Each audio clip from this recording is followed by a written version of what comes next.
నెల్లూరు జిల్లా వింజమూరు పట్టణంలోని బీసీ కాలనీలో నివాసం ఉంటున్న సుమారు 100 కుటుంబాలకు చెందిన ముస్లిం సోదరులు శ్మశాన వాటిక స్థలం సమస్యను పరిష్కరించాలని కోరుతూ ఎంఆర్ఓకు వినతి పత్రం అందజేశారు. ఈ సందర్భంగా టీడీపీ మండల కన్వీనర్ గూడా నర్సారెడ్డి మాట్లాడుతూ 2 సంవత్సరాల క్రితం ఈ సమస్యను ఎమ్మెల్యే కాకాని సురేష్ దృష్టికి తీసుకెళ్లామని తెలిపారు. ఎమ్మెల్యే ఆదేశాల మేరకు తహసీల్దార్ను కలిసి అర్జీ ఇచ్చామని చెప్పారు. దీనిపై స్పందించిన తహసీల్దార్ హామీద్ సమస్యను త్వరలో పరిష్కరిస్తామని హామీ ఇచ్చారని పేర్కొన్నారు. నాయకులు మాట్లాడుతూ సుమారు 6 ఎకరాల 10 సెంట్ల భూమి ఉందని, ప్రస్తుతం కొంతమంది హిందూ సోదరులు శ్మశాన వాటికగా ఉపయోగిస్తున్నారని తెలిపారు. అందులో కొంత భాగం ముస్లిం సమాజానికి కేటాయిస్తే తమ శ్మశాన అవసరాలకు ఉపయోగించుకుంటామని తహసీల్దార్ కు విన్నవించామని తెలిపారు. ఈ కార్యక్రమంలో పలువురు పాల్గొన్నారు. ఇక్కడ బీసీ కాలనీలో 100 ఇళ్లు దాకా ఉండేయండి. మాకు శ్మశానం లేదు.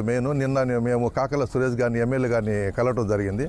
ఆయన ద్వారా మళ్ళీ ఆయన ఫోన్ చేసి ఎంఆర్ఓ గారు చెప్పారు వీళ్ళ ప్రాబ్లం ఏందో సాల్వ్ చేయమని చెప్పి మేము వచ్చామండి. ఎంఆర్ఓ కూడా మాకు సానుకూలంగా మాకు పిలిపించి అసలు ఏంది మీ ప్రాబ్లం అని చెప్పి అడిగారు. ఇటు సంగతి సార్ అది మీకు కేటాయిస్తామని చెప్పారు వాళ్ళు.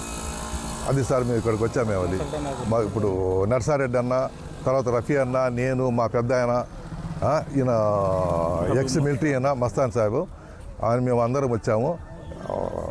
ఎమ్మెల్యే గారు కూడా చెప్తే మేము ఇక్కడికి వచ్చామని ఇప్పుడు మాకు ఏంటంటే ఆ స్థలాన్ని మేము చూపించి కేటాయిస్తాం, న్యాయం చేస్తామని చెప్పారు. అది